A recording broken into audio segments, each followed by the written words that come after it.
राष्ट्रभक्तों की टोली में आज हम उस राष्ट्रभक्तों के साथ हैं जिनके लिए देश सबसे पहले है। और आजकल जो संसद भवन में पिछले दिनों कुछ हुआ वो भारत ही नहीं, दिल्ली ही नहीं, विश्व के कोने कोने में वो वायरल हो रहा है। और मैं डायरेक्ट आपको उन भारत भक्तों के साथ ले चलता हूँ कि कौन आखिर भारत भक्त है और भारत भक्ति की आइडेंटिटी क्या है। तो मैं चलता हूँ उनके पास और जानने की कोशिश करते हैं। जी सर, वंदे मातरम। वंदे मातरम। जी, जय श्री राम।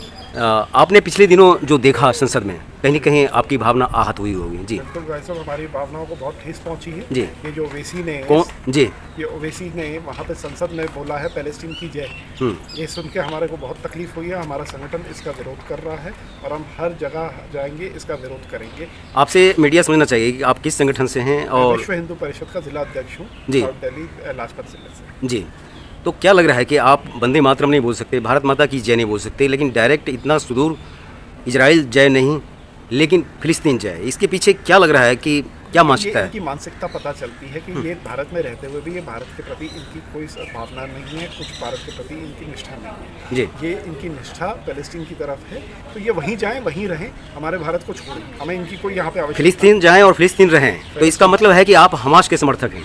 वो हमास के समर्थक हैं, हम जी। थोड़ी हैं हमास के समर्थक, जी। तो भारत देश के समर्थक हैं। जी।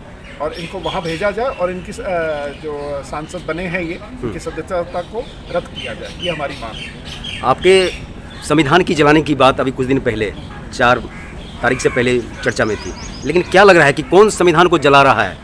संविधान को ये जिहादी जला रहे हैं। तो मोदी जी की सरकार कोई भी कॉन्स्टिट्यूशन में चेंज नहीं कर रही है, ये पब्लिक को गुमराह करते हैं ऐसी बातें बोल के। क्या लग रहा है कि अगर संवैधानिक व्यवस्था या बदलाव हुआ होता तो ये अभी संसद भवन से बाहर होता? बिल्कुल होता। अगर मोदी जी ने कॉन्स्टिट्यूशनल अमेंडमेंट करनी होती तो ऐसे लोग थोड़ी बैठ के संसद में बैठे होते। लेकिन एक व्यक्ति तिहाड़ जेल में बैठ के दिल्ली चला रहा है, तो ये भी तो गौरव की बात है।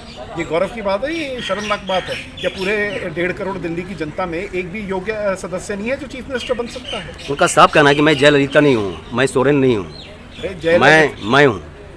ये चुने हुए तो जनता के हैं। जनता ने अगर एक बार गलती कर ली, इनको चुन लिया, तब ये क्या उसका पूरा लाभ उठाएंगे? आज देखिए 2 दिन पहले पूरे दिल्ली में बाढ़ जैसी सिचुएशन थी। वो क्यों थी? क्योंकि चीफ मिनिस्टर बैठा हुआ जेल में। कौन से काम होते हैं जेल से?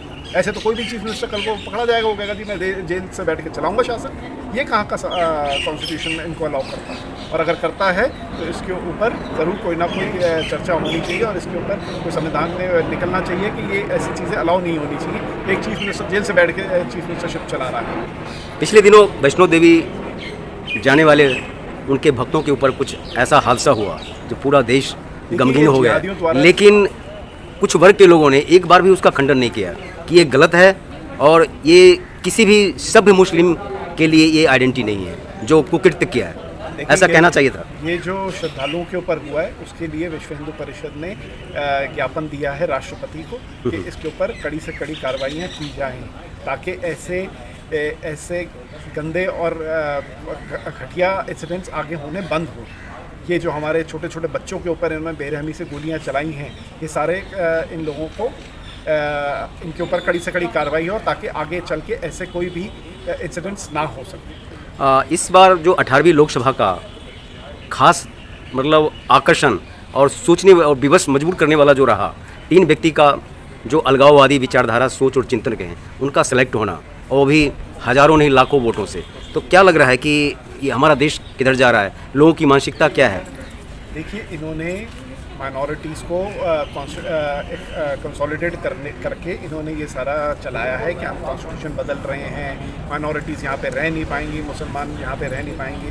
मोदी जी को आज 10 साल हो गए शासन में, 10 साल में तो अभी तक मुसलमानों को मोदी जी ने बाहर निकाल के भेजा नहीं है।